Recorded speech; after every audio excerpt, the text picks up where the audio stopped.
안녕하세요. 오늘도 시청해주셔서 감사드리고요. 바로 사연 읽어보겠습니다. 세상에는 엄마 자격도 없는 모진 사람들이 있기도 합니다. 남편의 여동생, 제 시누이가 그런 인간이었어요. 실수로 태어난 아이라며 책임지려 하지도 않았고 오히려 이혼을 하게 되자 그 핑계를 대고 자신이 아이 키우면서 살아갈 돈까지 서슴없이 요구했죠.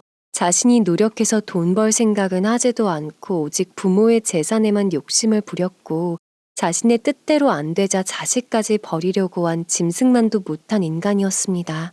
더구나 자신의 잘못은 생각지도 않고 불행을 모두 남 탓으로 돌리는 철없고 비겁한 사람이었죠. 뱃속에 애까지 가졌으면서 그래도 모르나? 내가 지금 돌도 안 된 핏덩이 데리고 집에서 쫓겨나서 오갈 데도 없이 돈 한 푼 없이 무슨 심정으로 버티고 있는지 나한테 이렇게 해놓고 넌 네 자식 낳아서 행복하게 살 수 있을 것 같아? 천만에. 너 입 뚫려 있다고 그게 다 말인 줄 아니? 내가 너랑 같아? 멀쩡한 가정 놔두고 술 퍼마시고 밖에서 몸 함부로 굴려서 임신하고도 정신 못 차리는 너랑? 너 애 아빠가 누군지도 모른다며. 정말 너 같은 것도 동생이라고 딸이라고 이런 꼴 보셔야 하는 가족들이 불쌍해. 알아? 이젠 가족이라고 부르고 싶지도 않은 그 여자는 그렇게 자신이 저지른 엄청난 일도 실수라 변명을 했고 자신이 불행해진 것 또한 모두 저의 탓으로 돌리면서 끊임없이 악담을 하고 괴롭혔어요. 끝내는 참다 못한 시부모님까지도 부모 자식 간의 연을 끊고 내친 가슴 답답한 이야기. 그 여자가 얼마나 못난 사람이고 저를 어떤 식으로 괴롭혔는지 그 사연 한번 들려드리겠습니다. 안녕하세요. 이곳의 사연을 들으며 이 세상에 참 수많은 사연을 가진 분들이 많다는 걸 알고 새삼 놀라기도 했었습니다. 그러다 문득 제 얘기를 올려볼 용기를 내보게 되었는데요. 저는 평범한 가정에서 태어나 부모님 사랑 듬뿍 받고 자라났습니다. 그러다 대학을 졸업하고 취업을 하게 되면서 처음 자취를 하게 되었어요. 아예 지역 자체가 멀어져서 집에는 2달에 한 번 정도 가게 되니 참 외로움이 많아졌습니다. 향수병이라고 해야 할지 괜시리 고향이 그리워 눈물도 여러 번 났었어요. 그러다 지금의 남편을 소개로 알게 되었는데 참 정이 많고 따뜻한 사람이구나 싶었습니다. 그런 사람과 연애를 하다가 자연스럽게 결혼까지 하게 되었네요. 저희 친정에서도 남편을 참 좋아하셨고 많이 예뻐하셨습니다. 남자는 연애할 때와 결혼하고 나면 많이 다르다고 했는데 다행히 남편은 언제나 다정하고 제 편을 들어주는 든든한 버팀목이 되어주었죠. 아가씨가 저를 시기하며 온갖 횡포를 부리고 악담을 퍼부을 때도 하나밖에 없는 여동생을 편들어주기보다는 저와 뱃속의 아이를 더 걱정하고 아가씨와 인연까지 끊는 단호함도 보여준 오직 저만 사랑해주는 사람이었어요. 남편이 그 당시 시댁이 제법 사는 형편이었는데도 시부모님 도움 없이 본인이 10년간 모아온 돈으로 전세 아파트를 마련했습니다. 그래서 부모님도 하나뿐인 외동딸 결혼한다고 이것저것 아까워하지 않으시고 뭐든 다 가장 좋다는 것들로 해주셨죠. 그렇게 저도 제 부모님처럼 행복한 가정을 꾸려 살 거라 생각했습니다. 우리에게는 그 흔한 싸움 한 번이 없었고 문제가 될 법한 상황도 전혀 없었으니까요. 하지만 결혼하는 순간 시댁의 모든 일들은 저와 밀접한 관계가 있고 제가 잘못한 것도 아닌데 불통이 저한테 튈 수도 있다는 것을 처음 알았죠. 식을 올리고 며칠간의 행복한 신혼여행을 다녀온 후 시댁을 갔는데 왜인지 모르게 시댁 분위기가 너무 안 좋았어요. 남편이나 저나 당연히 웃으며 반겨주시리라 생각하고 답례품이며 신혼여행지에서 구매한 시댁 식구들 선물까지 잔뜩 챙겨갔는데 이유도 전혀 모르고 당황스러웠죠. 다소 무거운 분위기에서 식사를 겨우 마치고 남편이 집에 무슨 일이라도 있냐 물었습니다. 그러자 아버님이 마지못해 말씀을 하셨어요. 우선 새아가 결혼하고 오자마자 좋은 얘기부터 해줘야 하는데 미안하다. 사실은 네 동생 지연이가 사고를 쳐도 단단히 쳤다. 그래서 너희들 결혼식 당일날 이서방이 이혼하겠다고 말을 꺼내더라. 자기도 참을 만큼 참았다고. 너희들 결혼식만 올리면 말하려고 참고 살고 있었다더라. 아니 대체 무슨 일이길래 그래요? 이유가 뭔데 둘이 결혼해서 이제껏 몇 년을 별말 없이 잘 살았는데 무슨 일이래요? 그게 말이다. 나 원참 말하기도 민망해서 지연이네 둘째가 사실은 이서방 자식이 아니란다. 지연이 그게 술 먹고 밖에서 헛짓거리를 하고 생긴 애란다. 이서방이 하도 닮은 구석이 없고 수상한 점이 한둘 아니라 몰래 유전자 검사를 해봤다더라. 그 말에 저랑 남편은 너무 놀라서 순간 아무런 대답도 하지 못했어요. 워낙에 아가씨가 그동안 딱 부러지고 넘지 말아야 할 선은 지키는 사람이라고 생각이 들었거든요. 그런데 어쩌다 일을 이렇게 만든 건지 도무지 이해가 되지도 않을 뿐더러 실망스러운 게 사실이었죠.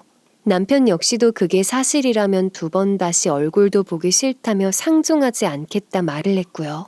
시댁에서는 일단 아가씨가 쫓겨나게 생긴 상황이니 그래도 모른 척할 수는 없지 않겠냐 하시더라고요. 그날 당황스럽기도 하고 아무래도 제가 있으니 민망하기도 한 상황이라 밥만 먹고 경황도 없이 나왔습니다. 집으로 돌아오는 내내 좋았던 기분에 물벼락이라도 맞은 듯 쫙 가라앉은 것이 결혼하자마자 이게 무슨 일인가 싶었어요. 가슴이 답답하고 막막하게 느껴진다고 해야 할까요? 그리고 다음날 남편이 출근을 하고 전 침대에 잠시 누워 있었어요. 결혼을 하는 과정에서 오래 다녀왔던 회사에서 퇴직을 결정했거든요. 우선 당분간은 좀 쉬면서 그동안 챙기지 못했던 건강도 좀 챙기자 하던 상황이었죠.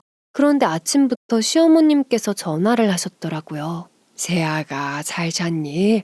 은호는 출근했지? 오늘 시간 되면 나랑 점심밥 한 끼 같이 먹자.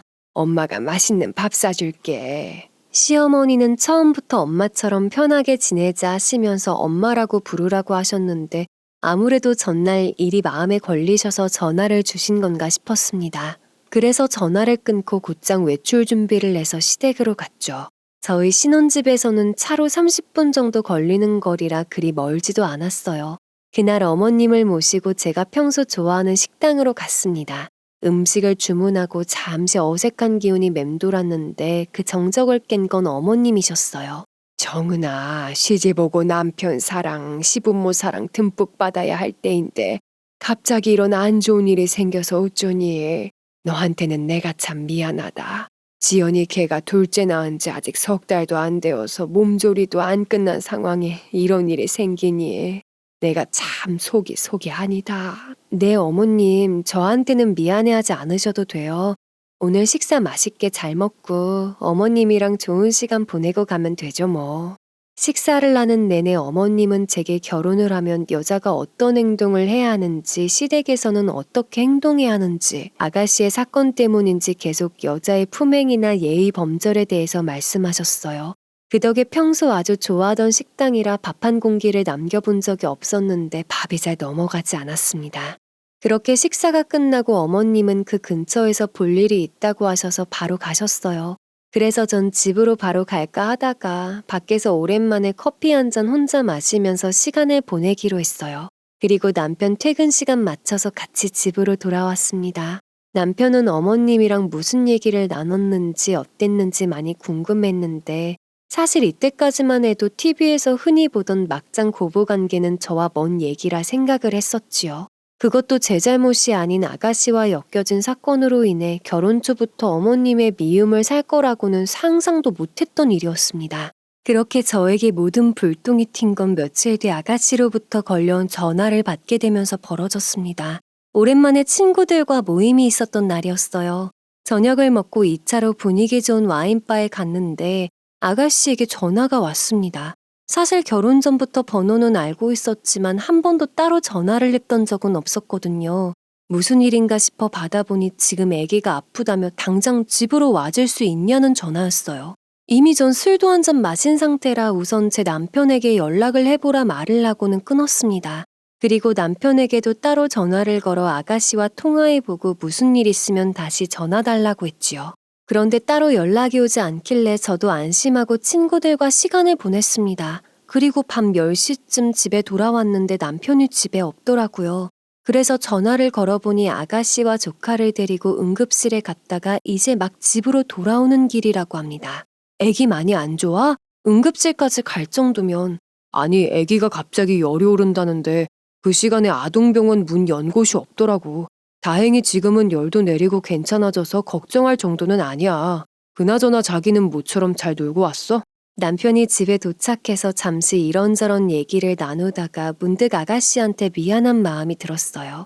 뻔히 집안 상황도 안 좋아 저한테까지 전화를 한 걸 텐데 그러자 남편은 자기가 씻고 있느라 전화를 못 받아서 저한테 연락했던 거라고 전혀 미안해할 일은 아니라며 말은 해주었지만 그래도 동생 같은 아가씨가 걱정이 되었어요. 미안한 마음에 다음날 오전이 되어 아가씨에게 따로 연락을 했습니다. 아기는 좀 괜찮냐며 어제는 경황이 없어 연락도 못 줬다는 문자를 보냈어요. 그러자 몇 분 뒤에 답장이 왔는데 순간 내가 뭘 본 건가 싶었습니다. 사람이 그렇게 살면 안 된다고 뻔히 자기 상황 알면서 친구들이랑 하하호호 놀고 싶었냐고 합니다. 거기다 덧붙여 시누이가 연락을 했으면 밤중에라도 서로 돕고 살아야지 이런 상황 안 겪어봐서 얼마나 힘든지 모르는 거라며 화를 내는 겁니다. 너무 황당해서 저도 똑같이 쏘아붙일까 하다가 괜히 제 선에서 분란 일으키고 싶지 않아 남편에게 말을 했습니다. 아가씨에게 온 문자를 그대로 보여주니 남편은 기가 찬다며 우선 아무런 대꾸도 하지 말고 있으라 하더라고요. 그리고 남편이 퇴근 후 집에 돌아와서 곧장 제 옆에 앉아 아가씨에게 전화를 걸었습니다. 야, 너 제정신이야? 너는 네 새언니한테 말 고작 그렇게밖에 못해? 네 자식 네가 챙겨야지. 왜 괜히 다른 사람한테까지 화풀이야? 너 네가 잘못해서 생긴 일이면 네가 수습해. 알았어? 그러자 아가씨는 고래고래 소리를 지르면서 당장 저 바꾸라고 난리였습니다. 그런데 남편이 바꿔줄 리가 있나요? 그러자 제 휴대폰으로 전화가 왔는데 그마저 남편이 가져가서 수신 차단을 해두었습니다. 그런데 아가씨는 제 생각보다 훨씬 더 막무가내였어요. 그 늦은 시간에 어머님, 아버님께도 전화를 걸어 한바탕 난리를 친 모양입니다. 다음날 아침이 되자마자 어머님께 전화가 왔어요. 받지 않아도 대충은 짐작이 가서 한숨이 절로 나왔습니다. 21번 고르고 전화를 받았는데 어머님은 제 말을 들어보지도 않고 일방적으로 혼을 내시더군요. 정은아, 너 시집 오자마자 이런 일이 있었다고 한들 시댁이 우스운 거냐? 뻔히 지연이 상황 알면서 편들어주지는 못할 망정 네 남편한테 죄다 일러 바쳐서 상황을 이렇게 만드니? 어머님 그렇게 말씀하시면 저 정말 섭섭한데요. 아가씨가 말을 어떻게 전한 건지 모르겠지만 저 잘못한 거 하나 없고요. 오히려 이번 일은 아가씨가 일방적으로 잘못하셨다고 생각해요. 오히려 잘못한 것이 없고 섭섭하다는 저의 말에 어머님은 지금 그걸 말이라고 하냐며 버럭 소리를 지르셨습니다. 어머님은 아가씨 힘든 상황을 생각해서라도 무조건 이해를 해줬어야 한다는 입장이셨어요. 제가 속이 좁아서 이해를 못 해주고 또 그걸 남편한테 일러 바쳐서 멀쩡한 오누이 사이를 이간질하는 거냐며 화를 내셨죠. 불과 하루 사이에 아가씨와 어머님의 본 모습을 알게 된 것 같아 적잖이 괴로웠습니다. 어머님은 계속해서 했던 말 또 하고 반복하면서 무조건 아가씨한테 먼저 사과하라는 말만 하셨어요. 그러다 아가씨 찾아가 사죄하고 용서받기 전에는 시댁에 발걸음도 말라며 전화를 끊으셨습니다. 사실 너무 황당하고 분해서 미칠 지경이었는데 일단 남편 퇴근만을 기다렸습니다. 집에 오자마자 무슨 일 없었냐고 묻는 남편의 얼굴을 보자마자 서러워서 눈물이 났어요. 남편을 껴안고 한참 동안 펑펑 울다가 겨우 울음을 멈추고 얘기를 했습니다. 어머님이 나더러 집안에 여자가 잘 들어와야 되는 건데 나 시집 오자마자 안 좋은 일부터 줄줄이 터지는 걸 보면 느끼는 거 없냐고 하시더라. 자기야, 왜 잘못한 것도 없는 내가 이런 소리를 들어야 돼? 제 말에 남편은 저보다 더 펄쩍 뛰며 화를 냈고 안 되겠다며 주말에 시댁으로 가서 얼굴 보고 단판을 짓자는 얘기를 했습니다. 저는 사실 그렇게까지 할 마음은 없었지만 계속 당하고 살지 않으려면 처음부터 강하게 나가야 할 것 같았어요. 또 할 말도 제대로 못하고 무조건 죄송하다고 사과할 마음도 전혀 없었습니다. 제가 시집 오자마자 미운 털 단단히 박힌 것 같다며 걱정을 하자 남편은 제 손을 꼭 잡아주며 아버님은 말이 통하는 분이시니 걱정하지 말라고 하더군요. 사실 남편이 어머님 편을 들어주면 어쩌나 걱정했었는데 다행히도 제 편을 들어주어 한결 든든했답니다. 주말에 남편과 시댁에 도착했더니 어머님 표정은 당연히 안 좋으셨고 아버님은 왔냐며 저희를 반겨주셨어요. 두 분께 드릴 말씀이 있어서 주말 아침부터 잠도 제대로 못 자고 넘어왔습니다. 지연이가 제 아내한테 함부로 말을 막 짓거렸길래 제가 좀 뭐라고 했어요. 근데 거기 엄마까지 합세해서 사람 한 명 제대로 억울하게 만드시네요. 저 이런 일에 참고 살라는 말 절대 안 합니다. 당신 이게 지금 무슨 소리야? 아니다 세아가. 네가 말해봐라. 네 시어머니랑 지연이가 너한테 무슨 실수를 했길래 그래? 괜찮으니 편하게 다 얘기해라. 절 보며 괜찮다 말씀하시는 아버님 덕분에 사실 좀 울컥했어요. 하지만 눈물을 보일 수는 없고 감정을 꾹 누른 채 그날 상황을 말씀드렸습니다. 정말 오랜만에 제 결혼을 축하해주기 위해 모인 친구들과의 약속 자리였기에 이미 술도 마신 상태라 그 시간에 운전을 할 수는 없었다고요. 그래서 남편에게 연락해보라고 전화를 끊었는데 그게 그리도 잘못된 일이라고는 생각되지 않는다고 했습니다. 덧붙여 그 다음날 걱정이 되어서 먼저 연락을 했는데 도리어 제게 화풀이를 한 것도 모자라 위아래가 없는 발언을 한 아가씨가 문제 아니냐고요. 그런 아가씨 편만 드시며 절 몰아세우신 어머님께도 너무 섭섭한 마음뿐이라는 얘기를 하자 아버님은 노발대발 화가 나셨습니다. 미안하다 아가. 당신 윗물이 맑아야 아랫물도 맑은 거지. 에휴, 당신이 이렇게밖에 못하는데 지연이 그게 대체 뭘 보고 배웠겠어. 내가 마음 같아서는 지연이 그거 쫓아가서 다리 뭉둥이라도 분질러 놓고 싶은 걸 간신히 참고 있어. 근데 이제는 지 오빠네까지 들쑤셔. 아버님 말씀에 어머님은 안절부절 못하시며 참으라고 아버님을 말리기 바쁘셨어요. 그래도 저에게는 끝내 미안하다는 말 한마디 없으셨습니다. 오히려 아버님이 제게 보여서는 안 될 모습을 너무 많이 보였다며 미안하다는 사과를 여러 번 하셨네요.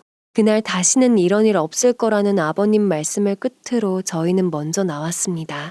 남편은 제 손을 잡으며 본인은 시집살이 당하는 와이프, 두고만 보는 바보 같은 남편은 아니라고 어깨에 한껏 힘을 주었죠.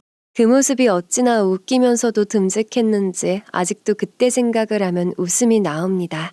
그날 간만에 기분도 풀 겸 남편과 맛있는 음식을 먹고 데이트를 즐기고 집에 왔어요. 오늘 이렇게까지 했으니 앞으로는 별일 없겠지 싶은 마음에 잠이 들었습니다. 그런데 한참 자고 있는 새벽에 갑자기 전화기가 울렸어요. 시계를 보니 새벽 3시였고 아가씨에게 걸려온 전화였습니다. 무시를 하고 자려고 다시 누우니 이번에는 남편 휴대폰이 계속 울리자 잠기 어두운 남편마저도 자다가 깨서 결국 전화를 받았습니다. 그런데 뭐라 말할 겨를도 없이 다짜고짜 소리를 지르며 절 바꾸라고 난리였습니다. 지가 뭔데? 지가 뭐길래 이제 막 시집 와서는 오자마자 날 이런 꼴로 우습게 만들어. 내가 요즘 얼마나 힘든데. 새언니라는 사람은 하하호호 아주 즐거워 죽겠나 보지? 사람이 마음을 곱게 써야지. 이런 식으로 굴어서 나중에 후회할 일 만들지 말라고. 너 취했으면 곱게 자라. 괜히 이 새벽에 욕먹기 싫으면. 그리고 너 분명히 하자. 네 새언니 때문에 네가 힘드냐? 네가 잘못해서 이 지경까지 온 거야. 정신 차려.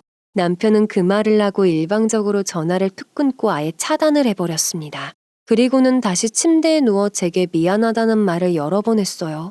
남들은 결혼하고 한창 행복한 신혼생활을 보낼 때 자꾸만 이런저런 문제가 생겨서 면목 없다며 말이죠. 사실 남편 말이 맞기도 했지만 그래도 미안하다고 사과를 하는 든든한 남편이 있어서 위로가 되었습니다. 그저 앞으로는 더 이상 아가씨와 얽히면 안 되겠다는 생각만 확실히 들었죠. 한동안은 아버님께서도 시댁에 올 생각은 말고 그냥 남편이랑 둘이서만 잘 지내라고 당부를 하셨어요. 그렇게 한두 달은 조용하게 흘러가는 듯 했는데 문제는 제가 임신을 한 후였습니다. 어느 날부터 입맛도 뚝 떨어지고 조금만 움직여도 너무 피곤해서 잠이 쏟아지기 시작했어요. 임신은 생각지도 못했던 때라 남편이랑 전 건강에 이상이 생긴 건가 싶어 병원 검진을 받았습니다. 그런데 피검사를 해보니 수치가 무조건 임신이라며 산부인과 진료를 권해주셨어요. 그 길로 곧장 집 근처 유명한 산부인과를 가서 진료를 받았습니다. 이제 막 5주째가 된 상태였고 제 몸속에 콩알 만한 생명체가 자리 잡았다는 것이 너무 신기하고 경이롭다고 할까요? 남편과 사실 몇 년 더 있다가 아이를 갖자고 계획을 했었지만 막상 임신을 하게 되니 너무 행복했습니다. 남편은 제가 물이라도 떠마시려고 침대에서 일어나면 쫓아와 온갖 호들갑을 떨며 좋아하는 티를 냈었죠. 그렇게 워낙 초기라 저희 두 사람만 알다가 2주 더 지나 양가 어른들께 말씀을 드리게 되었습니다. 친정집에서는 드디어 손주 생겼다고 얼마나 좋아하셨나 모릅니다. 임신 소식을 듣자마자 먹고 싶은 거 뭐든 사 먹으라고 통장에 돈을 보내주셨어요. 그리고 시댁에는 우선 아버님께만 따로 전화를 드렸습니다. 아버님도 너무 축하한다며 기뻐해 주셨고 상황이 상황인 만큼 나중에 따로 제대로 축하하자 해주셨죠. 그리고 어머님과 아가씨에게는 따로 연락하지 않기로 하고 통화를 마쳤습니다. 사실 시댁과의 상황이 너무 좋지 않았기에 여느 집들처럼 아기가 많은 축복을 받았더라면 너무 좋았겠지만 마음을 비웠습니다. 한동안 주말마다 남편과 경치 좋은 곳으로 가서 바람도 자주 쐬고 좋은 것만 눈에 담았어요. 평일에는 친정엄마가 입덧이 심한 절 위에 자주 와주셨고요. 희한하게 입덧 때문에 다른 음식은 생각만 해도 역한데 엄마가 해주시는 밥은 쑥쑥 잘 넘어가더라고요. 그러다 아버님께서 주말에 괜찮으면 와서 같이 식사라도 하자 연락이 오셨습니다. 제가 싫다면 아가씨는 부르지 않는다고 하시면서요. 그래서 시부모님만 뵙기로 약속을 정하고 토요일 점심에 시댁을 갔습니다. 거의 2달 만에 가는 시댁인데 마음이 참 불편하고 좋지 않았어요. 그렇게 시댁에 도착을 해서 들어가니 아버님은 언제나 그렇듯 저희를 반겨주셨고 어머님은 시큰둥한 얼굴로 왔냐 하시고는 방으로 들어가시는 거였어요. 임신 소식을 알고 나서도 차갑게 맞아주시는 어머님의 모습에 서운한 마음이 들었습니다. 그 사람 참 애들 얼마 만에 왔는데 아직도 저러나 그래? 그만하고 얼른 나와봐. 세아가 임신했다는 말 듣고 제대로 축하도 못 해줘서 너무 미안했다. 오늘 먹고 싶은 거 있으면 다 얘기해. 너 임신했다며? 내가 남도 아니고 그 소리를 네 아버지 통해 전해 들어야 되겠냐? 다시 나오신 어머님은 절 보시며 퉁명스럽게 말씀을 툭 뱉으셨고 남편이 바로 좋은 소리 해줄 거 아니면 그만하라며 중재를 해줬네요. 그렇게 시댁에는 아주 잠깐 있다가 다 같이 밥을 먹으러 나왔습니다. 뭐가 제일 먹고 싶냐는 아버님 물음에 문득 떠오르는 게 냉면밖에 없었어요. 그날따라 시원한 살얼음 동동 띄워진 물냉면이 그렇게 먹고 싶었거든요. 그래서 아버님이 잘 아시는 냉면집으로 차를 타고 가는데 어머님이 냉면을 먹겠다는 제가 마음에 안 드셨는지 또 한 소리를 하셨습니다. 너도 참 너다. 아니 시부모가 임신했다고 밥 사준다는데 무슨 냉면을 먹는다고. 에휴 이런 날은 고기라도 구워 먹자고 해야 시부모 마음이 좀 편하지 않겠냐. 어머님 지금 저 임신 중이고 가장 먹고 싶은 음식 먹는 게 비싼 소고기 먹는 것보다도 더 좋아요. 제 말에 어머님은 저를 한번 흘겨보시고는 더 이상 냉면에 대한 얘기는 하지 않으셨어요. 그렇게 냉면집에 도착해 맛있게 식사를 하고 아버님이 저희에게 따로 하실 말씀이 있다고 하시면서 다시 시댁으로 가자고 하셨어요.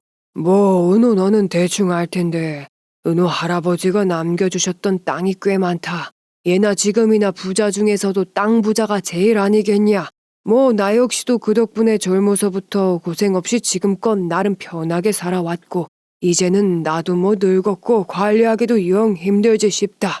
아버님 말씀에 어머님은 갑자기 무슨 소리냐며 상의 한마디 없이 이럴 수 있냐고 화를 내셨어요. 하지만 아버님은 아랑곳하지 않으시고 계속 말씀을 이어나가셨습니다. 너희도 이제 몇 달 뒤면 어엿한 부모가 될 텐데 내가 전부터 은호 결혼하고 자식 생기면 넘겨주려고 생각했었다. 최근 몇 년 사이에 내가 중요한 땅 놔두고는 다 정리를 했어. 그래서 그 돈을 너희한테 이제 넘겨줄 테니까 지금처럼만 잘 살아주면 바랄 게 없을 것 같구나. 아버님은 통장 3개를 꺼내어 저희에게 주셨습니다. 그 순간 어머님은 그 통장을 가로채시며 이건 말도 안 된다며 언성을 높이셨어요. 아니 이 집에 시집 와서 이제껏 죽어라 고생한 건 난데 왜 그 돈을 내 딸도 아니고 남의 딸 배불리는 데 써요? 당신 제정신이에요? 이건 정말 아니지. 그리고 줄 거면 자식 둘 다 똑같이 나눠줘야지. 아들이라고 은호한테만 다 주는 게 말이나 돼요? 어머님 말씀에 아버님은 그 통장을 다시 빼서 남편 손에 쥐어주시고는 단호하게 말씀하셨습니다. 남편이랑 아가씨 어릴 적부터 결혼을 하게 되면 끝까지 가정 지키고 사는 자식에게만 재산 물려주겠다고 늘 말씀하셨다고요. 그런데 명백한 아가씨 잘못으로 이혼 소송을 하는 중인데 더 할 말이 남았냐고 말이죠. 아버님은 그 누가 뭐래도 이 돈은 저희 부부에게 가는 게 맞다고 하시며 말씀을 끝내셨습니다. 그리고 저희는 먼저 가보라는 아버님 말씀에 일어나서 집으로 돌아왔습니다. 자기야, 이 돈 감사하고 기쁘게 받아야 하는 게 맞는 건데 어머님이랑 아가씨 생각을 하면 참 마음이 불편하네. 아니야. 전부터 아버지 뭐 항상 말씀하셨어. 우리 집안에 이혼이라는 건 있어서는 안 될 일이라고. 끝까지 가정 지키고 행복하게 사는 게 가장 큰 효도라고. 남편과 상의를 한 결과 우선 지금 저희 부부 상황이 이 돈 없어도 사는데 지장 없으니 잘 가지고만 있어보자 했습니다. 혹시라도 살면서 시부모님 나이 드시면 큰돈 들어갈 상황 생길 수도 있으니 은행에 보관하기로 한 것이었죠. 그런데 몇 시간이 채 지나지 않아서 남편 휴대폰이 쉴 새 없이 울려대기 시작했습니다. 모두 어머님과 아가씨였어요. 전화를 받지 않아도 무슨 말을 할지 짐작이 가는 상황이라 남편은 우선 전화를 안 받겠다 했습니다. 제 휴대폰에는 이미 먼저 일로 남편이 차단을 해둔 상태였고요. 그리고 있는 와중에 전화를 받지 않으니 아가씨가 직접 저희 집까지 찾아왔더라고요. 문 열라며 쾅쾅 두들기고 배를 쉴 새 없이 눌러대는 통에 이웃집에 너무 민폐가 될 것 같아 우선 문을 열었습니다. 둘 다 인간이 맞긴 하니? 뻔히 내 상황 알면서 어떻게 그 큰 돈을 둘이서 꿀꺽할 생각을 해? 아무리 아빠가 오빠한테 준다고 했어도 받지 말았어야지. 오빠랑 세훈이는 그 돈 없어도 잘 먹고 잘 살 수 있잖아. 난 아니라고. 나 이제 애 딸린 이혼녀 되게 생겼는데. 아가씨 말에 저도 그동안 억눌러왔던 감정들이 순식간에 터질 것 같았습니다. 뱃속 아기를 생각해서 심호흡을 하고 마음을 겨우 가다듬었어요. 그런데 아가씨는 그런 절 보며 막무가내로 삿대질까지 하는 겁니다. 자기 말 무시하는 거냐며 대체 얼마나 잘났길래 그렇게 뻔뻔하냐고 인신공격을 하더라고요. 남편도 너무 화가 나 듣다 못해 소리를 질렀습니다. 야, 너 지금 그게 할 말이냐? 결혼해서 자식까지 있는 애가 몸 함부로 굴려서 신세 망쳐놓고 지금 누굴 탓해? 이제껏 세연이 너한테 꼬박꼬박 시누이 대접해가면서 실수한 적 없어.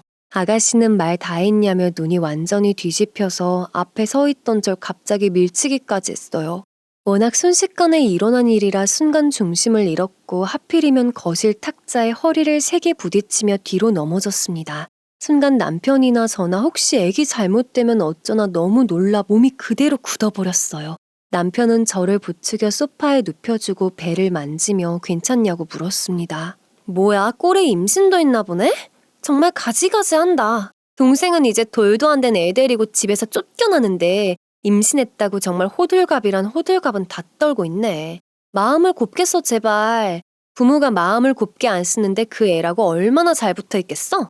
그 순간 이성을 잃고 아가씨한테 당장 이 집에서 나가라고 소리를 지르며 악을 썼습니다. 남편은 못 나간다며 버티는 아가씨를 강제로 끌어내 밖으로 내보내고 문을 걸어 잠궜습니다. 그제야 몸에 긴장이 풀리면서 남편을 껴안고 정말 펑펑 울었어요. 2번 다시는 보고 싶지도 않다고 상정도 못할 인간이라고 말이죠. 남편은 미안하다며 다독거리면서 넘어질 때 거실 탁자에 부딪혀서 아이에게 이상이라도 생겼을지 모르니 병원부터 가보자고 했어요. 저도 급한 마음에 가디건만 걸치고 원래 다니던 산부인과로 곧장 향했습니다. 가는 동안에도 눈물은 멈추지 않고 애써 마음을 달래보려고 했지만 도무지 진정이 되지 않았어요. 병원에 도착하자마자 뱃속에 아기가 걱정된다며 펑펑 우는 제 얼굴에 놀랐는지 간호사분은 감사하게도 곧장 접수를 하고 먼저 진료를 볼 수 있게 해주시더군요. 제발 아무 일 없길 바라는 마음으로 초음파를 보는데 의사 선생님은 아기는 다행히 별탈 없이 잘 있다고 하셨어요. 그제야 긴장이 풀리고 감사한 마음이 들면서 안심이 되었습니다. 그날 진료를 보고 다시 집으로 돌아오자마자 침대에 누웠습니다. 아이는 괜찮지만 당분간은 혹시 모를 위험에 대비해 누워만 있는 게 좋겠다고 병원에서 얘기하셨거든요. 남편은 원래도 극진히 절 챙겨줬지만 그 일이 있고 난 뒤로는 정말 한시도 눈을 떼지 않았습니다. 그러다 저도 모르게 깜빡 잠이 들었는데 잠결에 남편이 통화하는 소리가 들렸습니다. 오늘 있었던 일로 아버님께 전화를 건 모양이에요. 그동안 얘가 아무리 말도 안 되는 사고를 쳐도 내 동생이라 그러려니 이해해 주려고 했습니다. 근데 오늘 이건 솔직히 살인미수였어요. 만약에 뱃속에 우리 애 잘못됐으면 정말 저도 어떻게 돌변했을지 장담 못해요. 저 오늘 일 절대로 그냥 못 넘어가고 가만 못 있습니다. 한참 동안 아버님과 통화를 하는 남편을 뒤로 하고 저는 다시 잠에 들었어요. 그리고 눈을 떠보니 어느새 저녁이 되어 깜깜해져 있었습니다. 제가 자는 내내 남편은 제 옆에서 잠도 안 자고 가만히 배 위에 손을 올리고 있었더라고요. 내가 진작 이런 일 생기기 전에 처신을 잘했어야 되는 건데 자기랑 우리 애기한테 미안해서 면목이 없어. 많이 놀라고 아팠을 텐데 정말 미안해. 자기가 왜 미안해. 이게 자기 잘못도 아니고. 나 정말 미안하지만 2번 다시 아가씨 얼굴 보고 싶지도 않고 목소리도 듣고 싶지도 않아. 나 오늘 아기 잘못될까봐 정말 무서웠어. 남편은 앞으로 절대 아가씨 마주치는 일은 없을 거라며 절 위로해줬습니다. 그 후로도 그날 일이 충격이 꽤나 컸는지 조그만 소리에도 깜짝깜짝 놀랄 만큼 신경이 예민해져 있었어요. 거의 매일같이 오셔서 제 밥을 챙겨주는 친정 엄마도 대충 상황을 전해 듣고 많이 속상해 하셨습니다. 물론 그런 일이 애초에 없었더라면 좋았겠지만 차라리 아기 태어나기 전에 안 좋은 일은 정리시키는 게 나은 거라고 절 달래주셨습니다. 그렇게 한 주가 지나가고 어느 주말 병원에 가는 날이 되어 떨리는 마음으로 진료를 받았어요. 그 사이 아기는 쑥쑥 커 있었고 씩씩하게 울리는 심장 소리도 들을 수 있었어요. 그게 어찌나 고맙고 기특한지 그렇게 진료를 마치고 남편과 처음으로 아기 옷가게를 구경했습니다. 어쩜 이렇게 손바닥만한 옷이 다 있을까 싶기도 하고 아기 신발을 보고 있자니 귀여워서 입꼬리가 내려가질 않았어요. 그 중에서 가장 마음에 드는 신발만 한 켤레 구입을 하고 밥을 먹은 뒤 집에 돌아왔습니다. 전 그날도 잠깐의 외출이 너무 힘들어서 잠이 들었어요. 제발 이대로 더는 안 좋은 일 휘말리지 않고 행복하게 임신 기간을 보내고 무사히 아이를 만나는 것만이 유일한 바람이 되었죠. 남편 말에 의하면 아버님께서 아가씨를 더 이상 딸 취급도 하지 않겠다며 거의 손절을 하셨다고 들었습니다. 아버님이 아가씨 결혼할 때 비상시에 쓰라고 주셨던 카드를 포함해서 둘째를 낳고 편하게 타고 다니라고 주셨던 아버님 차까지 모두 가져오셨다고 합니다. 아가씨는 당연히 어떻게 이럴 수가 있냐며 한바탕 난리가 났지만 거의 쫓겨나다시피 끌려나갔다고 해요. 아가씨의 난폭한 횡포로 병원까지 다녀왔다는 말을 들으신 시어머님도 충격을 받으셨는지 그동안 제게 있었던 일들을 모두 대신 사과하셨고 절 정말 살뜰히 챙겨주셨습니다. 결혼 초부터 아가씨와의 일로 어머님과 갈등이 심했는데 어머님도 더 이상 아가씨의 편을 들 수가 없었던 모양입니다. 이 정도에서 어머님과의 관계가 회복된 것이 그나마 다행이었습니다. 하루하루 시간이 흐를수록 배는 볼록해지고 누가 봐도 임산부임을 알 정도가 되었어요.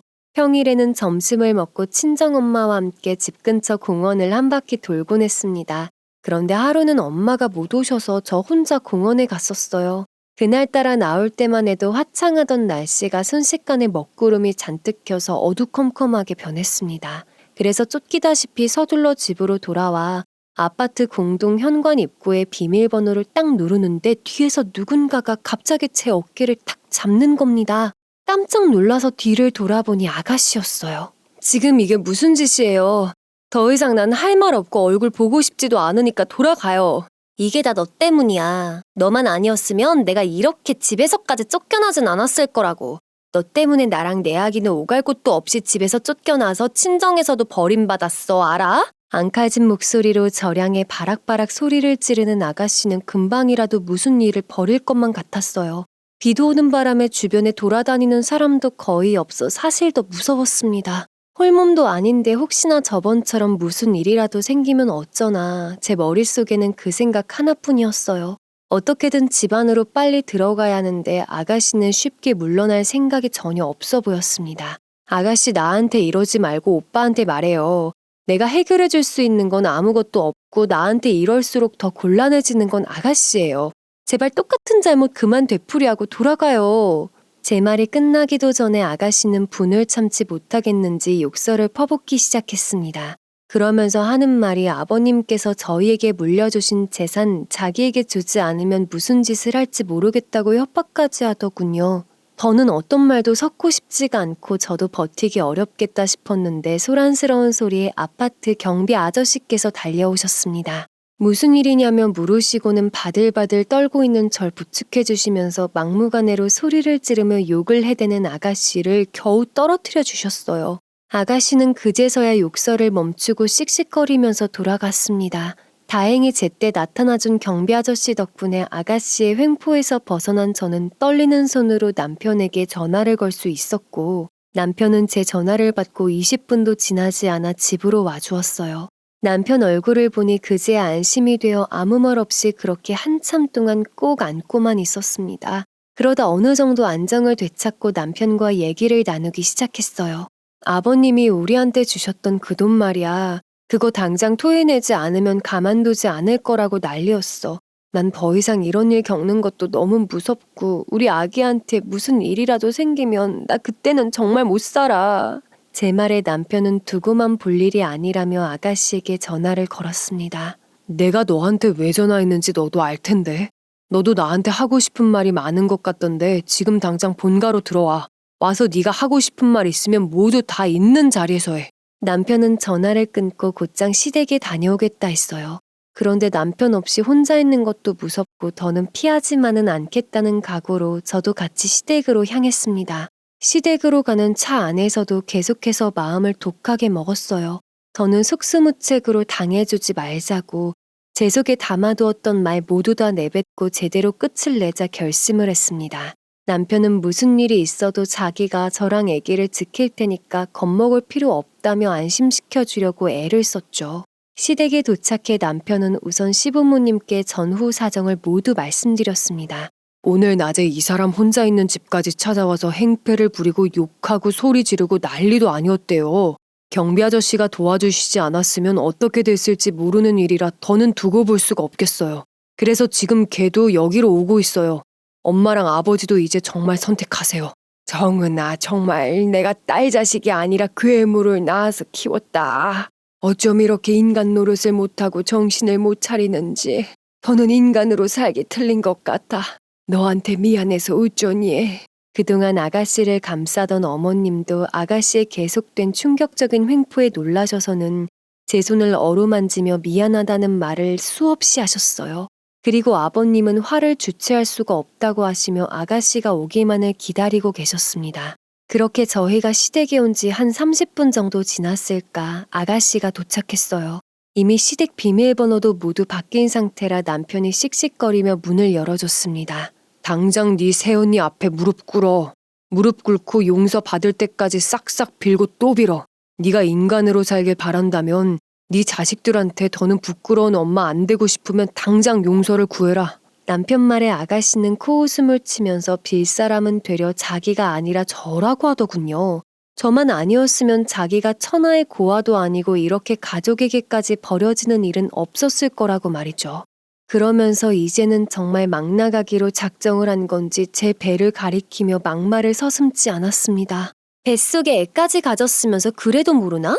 내가 지금 돌도 안 된 핏덩이 데리고 집에서 쫓겨나서 오갈 데도 없이 돈 한 푼 없이 무슨 심정으로 버티고 있는지? 나한테 이렇게 놓고 넌 네 자식 낳아서 행복하게 살 수 있을 것 같아? 천만에. 그 말에 저도 눈이 완전히 돌아버렸고 아가씨한테 더는 최소한의 양심도 지킬 필요가 없겠구나 싶었습니다. 너 입 뚫려 있다고 그게 다 말인 줄 아니? 내가 너랑 같아? 멀쩡한 가정 놔두고 술 퍼마시고 밖에서 몸 함부로 굴려서 임신하고도 정신 못 차리는 너랑 너 애 아빠가 누군지도 모른다며. 정말 너 같은 것도 동생이라고 딸이라고 이런 꼴 보셔야 하는 가족들이 불쌍해. 알아? 제 말에 아가씨는 아니 이제 아가씨라고 할 수도 없겠네요. 그 여자는 제 뺨이라도 한 대 때리고 싶었는지 손을 번쩍 치켜 세웠습니다. 그런데 그 순간 어머님께서 사정없이 아가씨 뺨을 내리치셨어요. 그리고 연이어 찬물이 한 컵 가득 담겨있던 잔을 들어서 아가씨에게 뿌리셨습니다. 망아지처럼 펄쩍 날뛰던 아가씨는 순간 얼어붙기라도 한 것처럼 움직이지도 못하고 그대로 굳어버렸어요. 내가 너 같은 걸 낳고도 미역국을 챙겨 먹었다. 네가 이렇게 인간 같지도 않게 사는 줄도 모르고 젊은 나이에 일찌감치 결혼해서 내 딸 고생한다고 늘 걱정을 했다 이런 줄도 모르고. 그 말에 그 여자는 아예 거실 바닥 한가운데 털썩 앉아 어머님 치맛자락을 붙들고 울기 시작했습니다. 정말 실수였다고 술에 취해 순간적인 유혹을 못 이겨 일어난 사고였다고 말입니다. 남편에게도 버림받은 마당에 남편 사랑 듬뿍 받으며 행복하게 사는 제가 미웠다고 합니다. 정말 말도 안 되는 소리였어요. 그걸 말이라고 지금 그 누구도 당신한테 그런 짓 하라고 등 떠민 사람 없어. 모든 게 다 본인 선택인 걸 어쩜 끝까지 날 물고 늘어져? 당신 때문에 나랑 내 아기는 위험한 순간을 도대체 몇 번을 겪은 줄 알아? 악을 쓰며 소리를 지르는 절 어머님은 토닥여 주셨고 아버님은 그런 제 편을 들어주셨습니다. 하고 싶은 말 있으면 지금 다 하라고, 평생 마음에 담아두면 병 생긴다고 다 해버리라고 말이죠. 그런 시부모님을 바라보는 아가씨 표정은 정말 말로 표현할 수가 없었습니다. 처음에는 어쩜 이럴 수 있냐며 눈물을 흘리더니 나중에는 점점 배신감으로 변해가는 듯 했습니다. 도끼 어린 눈으로 가족들을 번갈아 가면서 노려보더군요. 그러더니 또 한 번 충격적인 얘기를 하기 시작했습니다. 더는 찾아오지도 않고 괴롭히지도 않을 테니 자기 아이 좀 데려가 키워달라고 합니다. 도무지 혼자서 아빠도 없는 애를 키울 자신이 없다고요. 세상 사람들 손가락질 견뎌낼 자신도 없고 직장도 직업도 없는 마당에 뭘 해먹고 살겠냐 하면서요. 아이만 데려가서 잘 키워주면 2번 다시 이 집에 발길도 하지 않겠다며 아이를 키워달라고 했어요. 네가 미쳐도 아주 단단히 미쳤구나. 너는 이 시간 이후로 더 이상 내 딸 아니다. 어디서 그런 더러운 짓을 하고 이 지경까지 오고도 너란 애는 정말 구제불능이다. 아버님 말씀에 아가씨는 악에 받쳐 소리를 질렀습니다. 이도저도 할 수 없는 상황에 자꾸만 궁지로 몰아놓으면 어떻게 살라는 거냐 하면서요. 그러더니 제 남편을 보며 어차피 곧 있으면 저희 아이도 태어나니까 같이 키워달라고 하더군요. 아이를 제 남편 호적에 올려서 쌍둥이처럼 같이 키워달라고요. 더 이상 이런 말 같지도 않은 얘기 더는 들어줄 필요도 없다며 저는 방 안으로 들어왔습니다. 제가 느끼고 있는 힘든 감정이 뱃속의 아기 또한 얼마나 괴로울까 싶어 걱정이 되기도 했으니까요. 방 밖에서는 아가씨가 계속해서 아이를 데려가 키워주던지 아니면 넉넉하게 아이 키우면서 살 돈을 주던지 하라며 물러서지 않고 소리 지르는 것이 들려왔습니다. 네가 벌인 일이고 네 스스로가 책임져. 네 자식을 네가 키워야지 도대체 누구한테 그걸 뒤집어 씌우려고. 그리고 사지 멀쩡하게 태어났으면 네가 일해서 돈 벌어 애 어린이집 보내고 키울 생각을 해. 남들은 다들 악착같이 애 키우고 살면서 버텨낸다고 이제껏 바보같이 착하기만 한 남편 덕에 집에서 고생 안 하고 편하게 지냈으면 그걸로 충분하지 않냐고요. 정말 아가씨는 스스로 제 발등을 찍은 셈이 되었습니다. 그러다 아버님께서 절 잠시 부르셔서 거실로 나왔습니다. 아버님은 자식 잘못 키워서 며느리에게 씻을 수 없는 상처를 줬다며 미안하다고 다시 한번 사과를 하셨습니다. 그리고는 아가씨에게 단호하게 말씀을 하셨어요. 너랑 부모 자식으로 얽힌 인연은 오늘로 이제 끝이다. 더는 네 부모 아니고 네 형제 아니야. 그러니 애먼 사람한테 폐 그만 끼치고 당장 나가서 네 자식만 악착같이 키우고 살아라. 적어도 네가 인간이면 속지 않은 마음으로 평생 네 애한테 갚으면서 살아. 그 말에 아가씨는 더 이상 아무런 말도 하지 않고 돌아서서 나갔습니다. 그리고 한동안 집안은 침묵만이 흘렀어요. 간간히 어머님이 조용히 눈물만 흘리시면서 가슴을 치는 소리만 들릴 뿐이었습니다. 남편은 제가 걱정이 되었는지 배를 만져보더니 얼른 우선 방에 들어가서 눕자며 절 데리고 방으로 들어왔어요. 남편은 많이 놀라고 힘들었을 텐데 고생 많았다며 한참 동안 제 어깨를 토닥였습니다. 아마도 며칠간 제대로 잠도 못 잔 상태인데다 방금 전 일로 에너지를 다 써버린 탓인지 눈에는 눈물이 가득 고인 상태로 잠이 들었습니다. 그리고는 1시간 정도 흐른 뒤에 잠에서 깨어났을 때였습니다. 거실에서는 어머님과 아버님이 심각하게 대화를 나누고 계셨어요. 그러다 절 보시고는 잘 잤냐고 좀 더 누워있으라며 걱정을 하셨어요. 그리고 마당에서는 어찌 된 일인지 남편이 화를 내며 누군가와 싸우는 소리가 들렸습니다. 무슨 일이냐며 밖에 나가보려는 절 어머님이 말리시면서 우선 앉아보라고 하셨어요. 정은아, 오늘이 정말 내가 살아온 세월 중에서 가장 지독하고 힘든 날이다. 넌 오죽하겠니? 글쎄 아까 그렇게 가더니 집에 가서 지 애 물건을 다 챙겨서 지금 애 두고 간다고 왔다. 우리는 당연히 걷어줄 생각도 없고 그럴 마음도 없어. 어머님은 더 이상 뱃속의 아이를 생각해서라도 안 좋은 소리 들으면 안 된다며 절 안아주셨어요. 아버님은 밖에서 계속 소란을 피우는 소리에 더는 들어줄 수가 없다며 경찰에 신고를 하셨습니다. 여기 지금 좀 와주셔야 되겠습니다. 세상에 자기 친자식을 못 키우겠다고 제발 버리게 해달라고 하는 사람이 정상입니까? 몇 시간째 지 자식 못 키우겠다고 남의 집 와서 두고 가겠다고 행패를 부리고 있으니까 당장 출동 좀 해주세요. 어머님은 아무런 말씀도 하지 않고 그저 제 손을 꼭 잡아주셨고 얼마 지나지 않아 경찰분들이 오셨습니다. 오셔서 저희 남편을 통해 자초지종을 들으시고는 깊은 한숨을 내쉬셨어요. 이런 경우는 살다 처음이라며 아가씨한테 대화로 타일렀습니다. 이 험한 세상에 애 키우고 살려면 엄마가 정신 똑바로 차려야 된다면서 자기 자식을 자기가 키워야지 누구한테 맡기냐면서요. 아가씨는 경찰분들에게도 소리를 빽빽 지르며 당신들이 내 상황을 알고나 하는 말이냐며 겪어보지 않으면 참견 말라고 했어요. 정말 답답했습니다. 그 누구도 그렇게 살라고 한 적이 없었는데도 끝까지 남탓만 하더군요. 결혼 생활을 제대로 이어가지 못한 것도 혼외 자식을 낳아서 그걸 속이고 살아온 것도 그리고 이혼을 당하게 되니 모든 걸 제 탓으로 돌리는 것도요. 결국 나중에는 경찰분들도 말이 안 통한다는 것을 느끼셨는지 강력하게 아가씨를 제지하셨습니다. 경찰들에게도 횡포를 부리며 버티던 아가씨는 경찰서로 연행한다는 말에 겨우 포기하고 돌아갔습니다. 그렇게 겨우 그날 모든 게 끝이 났어요. 저와 가족들 기억 속에 남아있는 아가씨 모습은 끝까지 온갖 배신감과 도끼로 가득 찬 표정뿐입니다. 그 뒤로 아가씨 소식은 그 누구도 듣지 못했습니다. 시부모님도 아무리 밉다지만 그래도 자식인지라 마음 쓰리신 날들도 있으실 법한데 태어난 저희 아이에게 모든 사랑을 쏟아주셨어요. 저는 지금 하루가 다르게 쑥쑥 크는 아이를 보며 가끔 생각합니다. 아가씨가 정신 차리고 아이를 사랑으로 키우며 살아가고 있기를요. 제발 자신의 잘못을 깨닫고 그 아이를 키우면서 엄마의 모정을 느끼며 삶의 의미가 제발 달라지기를요. 아마 시부모님이나 남편도 모두 같은 마음일 겁니다.